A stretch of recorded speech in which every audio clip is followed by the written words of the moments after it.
Main તું રાજા બની ગયો, તારા આપથી બન્યો છો બેટા, તને કોઈ રાજા નથી બનાવ્યો. હવે હા ભાઈ, તારા ઘરે 3 રહું 3 ગોતરિયાનું તારું પાપ હશે એવું લાગે છે મને, કે એ ભોફલું 15 વર્ષથી 30 વર્ષનું તારા ઘરે કર્યું અને માથે ચડાવી અને અશોકભાઈ ભુવાને ત્યાં કોદાળી લેવાઈ ગયો સોખાવ થવા હાટું, તો દેડકા તો તારા પગમાં છે. એનો તો તું વિચાર કર કે ભાઈ મારા ઘરે 3 રહું રખડે છે મારી પેઢીમાં, અને તારું છે તો જ તું જો હોય કોદાળી લેવા, તો કોદાળીમાં તો હારી ગયું.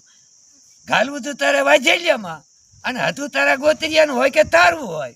હવે તારું જ કહેવું છે, તું કોદાળી લેવા ગયો એટલે તારું જ કહેવાય.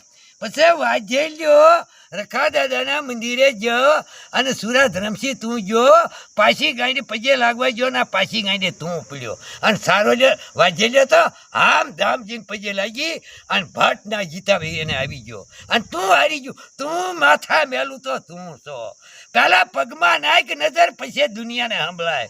અને જણા ઝવેરનો ગોતરીઓ ના બહાર કાઢ્યો છે, એનું નથી કર્યું. તે 3 વાળા તોડ્યા તો અમે 3 વાળા તોડ્યા. ઘોડીચેનો વાળો ઘોડીચો ગણતરીમાં છે જ નહીં, એ તો તમે હરખનો વાળો એને આપેલો છે. પછી જે તારો વાળો છે તો તું એની હારી હજી તું એનો ઇન્સાફ કર્યો નથી. હજી ભોફલું રખડે છે એ 10 વર્ષના વાળામાં દીકરા તું છો, જગત નથી. તું હજી વાળામાં છો, તું કોદાળી લેવા ગયો એમ ઝીણા ઝવેર કોદાળી લેવા ગયો નથી. અને મારા ગોત્રીમાં પાપ આવ્યું એને અમે બહાર મેકી દીધા છે. તું એ બહાર નથી મેક્યા, તું એ તો ખંભે ચડાવી અને કોદાળી દેવા ગયો વાજેલ્યને.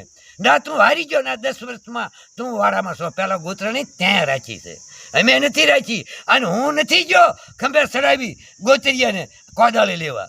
અને તું જો મારા નવાના નાચતે ખબર છે કે કોદાળી લેવા ગયા ના તું હારી ગયો, મંદિરે પગે લાગવા ગયો પાછી ગાંડે પડી ગયો. અને ઓલો વાજેલો તો હામ ધામ વયો ગયો, પગે લાગીને વયો આવ્યો, ભાટ મેચા ભેગો એ જીતી ગયો. બસ જય માતાજી. તું રવા દે વાંટવું, તું એકાબીજાને વાંટવું રવા દે. તારી જેવી પેઢી જેવી તો કોઈની પેઢી કાળી નથી, અને એ પેઢીનો ઇન્સાફ હું આપીશ કે અહીંથી કાળી એમ. તું હજી પાછો ફરી જા કે દેવી વીરનો થઈ જઈશ. આવ